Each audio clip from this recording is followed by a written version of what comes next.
I only learnt 3 back then, and it was sad circumstances which started me looking at Weston and Lee again, and I would do the monologue and then tell you the story part after it. Joining the chorus. It's only 3 verses and 3 choruses, so I'm sure you'll be able to. Sammy was a sailor big and broad, shipped on board a whaler, then tumbled overboard. Sammy said, "Now save me." Someone said, "Go hang. The sharks are sniffing round you," then his shipmate sang. Chorus. Swim, Sam, swim, Sam, swim, Sam. Show men you're some swimmer. Swim like a snow white swan, Sam. You know how a snow white swan swam. 6 sharp shivering sharks are going to snap your limb. But a swim well swum is a well swum. Swim, swim, Sam, swim, Sam, swim. Where were you? Sammy swam with vigour. The race had just begun. The sharks all lined his figure. "Oh, jelly!" shouted one. Then a portly porpoise popped up enough to the foam and said, "If you want to catch the last boat home, swim, Sam, swim, Sam, swim, Sam. Show them you're some swimmer. Swim like a snow white swan, Sam. You know how a snow white swan swam. 6 sharp shivering sharks are going to snap your limb. But a swim well swum is a well swum. Swim, so swim, Sam, swim, Sam, swim." The sharks joined in the chorus in the foaming brine. Like ragtime ditties chorus, but by gum, this is fine. They struggled with their S's until they got lockjawed, and Sammy left them singing as he climbed on board. "Swim, Sam, swim, Sam. Show them you're some swimmer.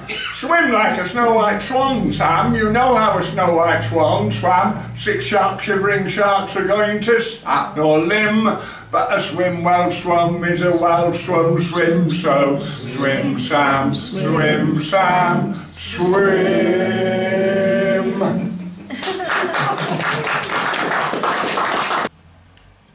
It used to be done by somebody else.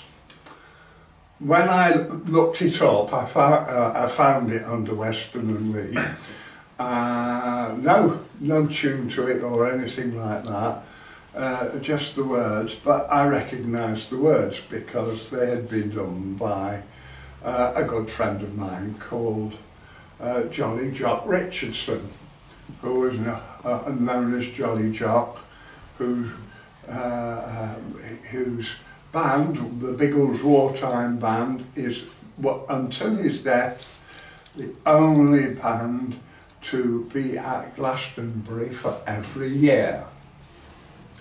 And he, on his last performance, which I was lucky enough to hear, was at the Tame Valley in Duckenfield. He said, "I didn't write these. They're still available out there." We knew that he would soon no longer be with us because he had liver cancer. The comment that he made at the time was that there aren't any pain cells in the liver, so you don't feel much pain with liver cancer. And what they do is bung you up with serotonin, which keeps you happy as well. So he was still in a position to carry on being the funny person that he was. Having got the impulse to look for those and found that, I was looking and I saw quite a lot more that I liked of Weston and Lee. And that is the only reason I'm sat here, because I'm in the difficult position of being able to say 16 on a CD. I suppose I could have created a double CD or something like that, but there's more for everybody around here. and it's all worthwhile. It's all very funny. It's not, well, some of it's slightly rude, but nothing too serious. And it all works for people.